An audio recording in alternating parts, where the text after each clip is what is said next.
Salesforce Contact Tracing for employees helps business leaders reopen their offices as quickly, safely, and securely as possible.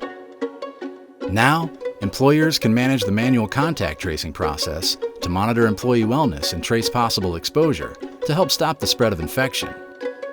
New tasks are automatically created based on responses from employee wellness surveys, so authorized managers and contact tracers can reach out to employees and stakeholders who may be affected, using guided assessments to confirm employee wellness status.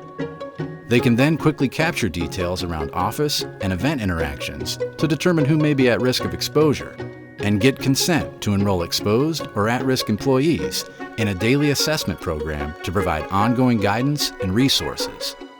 From the employee profile, they're able to quickly get important information like isolation status, view information on employees and external contacts who have interacted with that individual to evaluate possible points of transmission, and take action to follow up with them, while staying in contact with exposed or at-risk employees who opted into daily assessments and monitoring to increase safety and provide ongoing support.